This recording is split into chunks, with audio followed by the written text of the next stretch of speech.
Hi, I'm Amy Gordon, Director of Communications for the Peninsula School District. This week, we are kicking off a new video series to share information about Peninsula schools. I had a chance to sit down with Dr. Art Jarvis to ask him questions about what's ahead for Peninsula schools in 2021.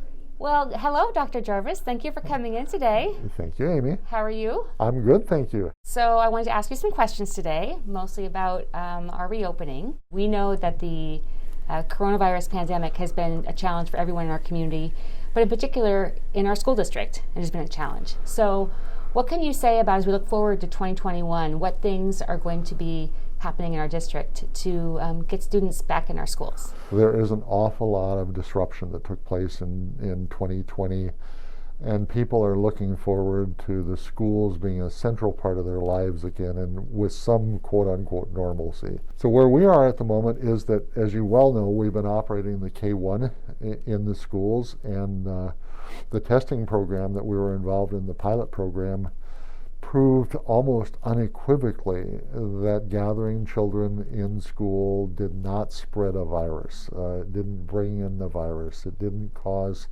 illness or disruption. And that was really, we believed that, but to see it documented by testing all the kids and all the staff was really something that was very gratifying. So as we look now, we're looking at the next step is to do something we've been trying to do since early November, bring the second graders back.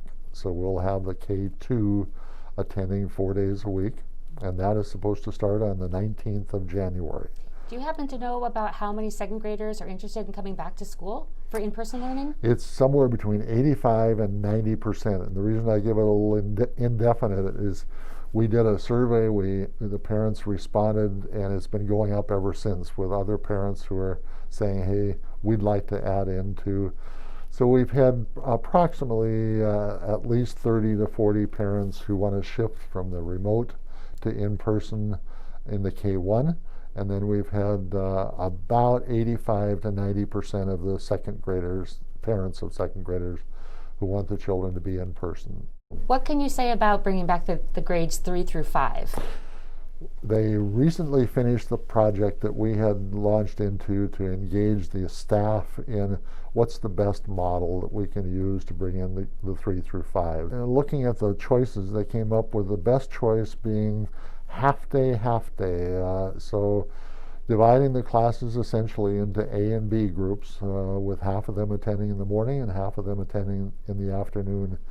That gave the staff and the kids what's closer to a 5-day-a-week school schedule, whereas the other alternatives that are being used somewhere around the country tend to be a Monday and Thursday or Tuesday and Friday type model, and there's just too much space for the younger kids. Social distancing requirements to keep 6 feet of space between children really requires us to have very small class size, and that's causing us to do the half and half.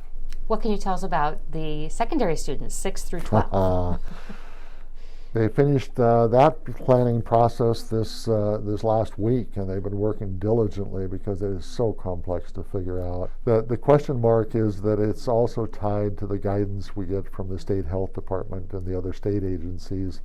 Right now, the numbers of cases in Pierce County are still higher than they recommend for bringing back the secondaries. So we're trying to prepare ourselves as of February 1st, basically, to be in a position that as soon as the numbers allow us, we will have the kids back in. Will families be able to choose between sending their students to school for in-person and also staying remote, or are we all going to in-person learning? It looks like we'll have 10 to 15% of our parents choosing and kids choosing to stay remote.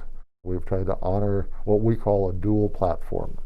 We can offer to you to be remote or in person, but there's very definite predominance that most of the parents and kids want back in school.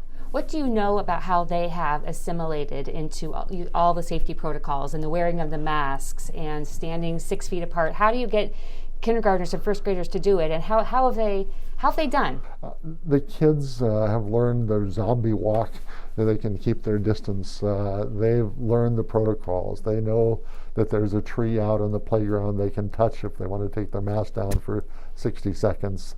The kids have been spectacular. And the teachers have done a great job of teaching the children that it's necessary in order to operate. So the whole machinery of kids coming and going and operating in a world that we've never seen before has been spectacular, Amy. What is your greatest hope for our district for 2021?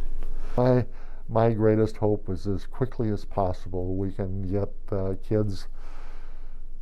all kids into a really secure learning place. One of the things I would like to do is to honor the kids, honor the parents, and honor the staff in some of the toughest work that's ever been done